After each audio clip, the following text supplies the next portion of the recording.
Haleluya, watu wa Mungu. Bwana Yesu asifiwe. Mnaendeleaje watu wa Mungu? Naamini mko salama kabisa na Mungu anaendelea kuwapigania. Mimi kwa majina naitwa Pastor Agnes Mkango, ninatokea Dodoma kwa mtumishi wa Mungu Dr. Apostle Chadias Emmanuel.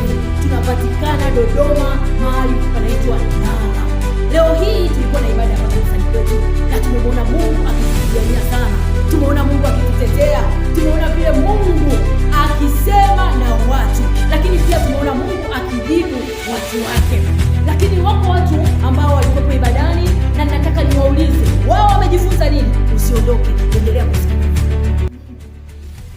Niko na Kezia, nataka nimuulize jambo moja tu.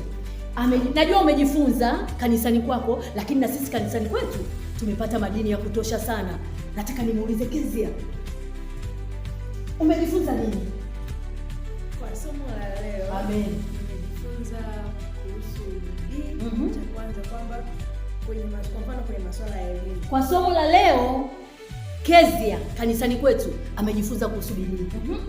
Kwamba kwenye masuala ya elimu, kwa mfano kama mwanafunzi anataka kufaulu, anatakiwa atie bidii kwenye masomo. Amen.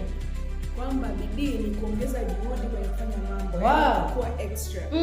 Na pia somo la baba yetu nimejifunza kwamba kuhusu watu sahihi. Kama unataka kupata mtu sahihi kwa maisha yako, kwanza badilisha tabia zako. Uwe tayari kubadilisha tabia. Kama unataka kupata watu sahihi kwenye maisha yako, kitu cha kwanza unatakiwa ubadilishe tabia yako. Kwa mfano, hata Mungu alivyo, kwa mfano hapa kanisani tukisema kwamba Mungu anataka kutoa cheo kwa watoto wake, kwanza akimtuma malaika hicho cheo, malaika akiangalia huyu mtu, mbona Mungu kanituma kwa mlevi, hawezi kumpa. Kwa hiyo Mungu, malaika anaenda kwa Mungu. Yaani Mungu anataka uwe na tabia njema ili Bwana anaposhusha muujiza wake uwe umekuja mahali sahihi. Mungu akubariki sana mtumishi wa Mungu. Karibu sana. Amen. Niko na mtumishi wa Mungu mwingine anaitwa Neema, na yeye atatujuza leo amejifunza nini. Karibu Neema. Bwana Yesu asifiwe. Umependeza sana Neema. Amen. Mungu anakupenda sana. Hebu tuambie wewe umejifunza nini? Kwa somo la leo, cha kwanza nilichojifunza kuhusiana na bidii. Bidii kwa upande wa kanisani nitaeleza. Kwamba watu tunapaswa kuwa na bidii. Kama jinsi vile kwenye Biblia Petro alivyokuwa gerezani, watu waliomba kwa bidii wakiwa kanisani. Lakini kupitia maombi yao walisababisha Petro kuweza kutoka. Neema, asante sana jamani. Neema anasema hivi, amejifunza kwa habari ya Petro katika Matendo ya Mtume. Wakati Petro ameweka gerezani, Biblia inatuambia kwamba kanisa liliomba kwa bidii. Maana yake lilifanya tofauti na siku nyingine, na kwa sababu waliomba kwa bidii, Petro alitoka. Karibu mtumishi wa Mungu. Neema, karibu sana. Umependeza sana. Unawaambia nini watazamaji wetu? Wewe umejifunza nini kanisa? Leo nimejifunza kuhusu bidii. Kwa bidii nimejifunza kwamba jinsi tunavyomwomba Mungu anavyotujibia maombi yetu.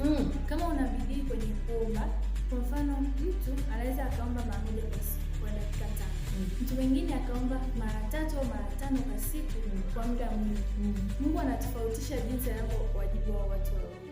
Kwa hiyo unatakiwa kufanya bidii kwenye kila kitu, kwenye kuomba, kwenye kusali, kwenye kusoma, kwenye kufanya biashara. Nikuulize kitu. Wewe tangu umehudhuria katika madhabahu hii ya Victory, Bwana amekutendea nini? Amenitendea mengi. Wow. Kwa mfano, nimeweza kufaulu kwenye mitihani yangu yote ya 7. Pia nilipata, na sio kufaulu tu, mtu wa Mungu, hapa ni AA. Unajua unaweza kuwa unapata C hapo umefaulu. Hapa kwetu ni AA. Pia Mungu amenijalia marafiki wa kweli. Kupitia madhabahu hii umepata marafiki sahihi. Unajua unaweza ukawa na rafiki alafu asiwe sahihi, lakini kupitia madhabahu hii ya ushindi wako marafiki wa kweli ambao Bwana atawaleta kwa ajili ya maisha yako. Asante sana. Karibu mtumishi wa Mungu. Amina. Bwana Yesu asifiwe. Unaendeleaje? Yesu anakupenda sana. Umejifunza nini?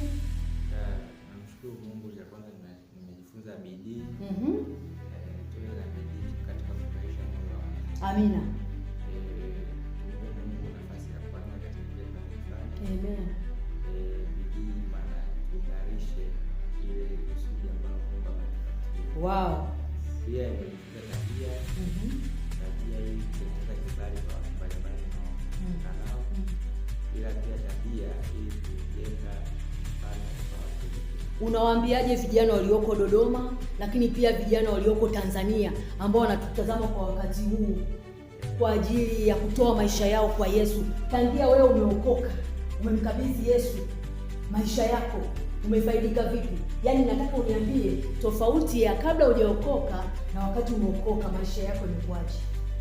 Kabla sijaokoka maisha yalikuwa kidogo ya kawaida, lakini yalikuwa sio maisha ya kupendeza kwa sababu yalikuwa ni maisha changamoto. Ila pia yalikuwa maisha ambayo ni rahisi kukubali ushawishi kutoka kwa watu mbalimbali. Ila pia ni maisha ambayo huwezi ukaona mbele isipokuwa kuwa na marafiki au kuona vitu vya Mungu.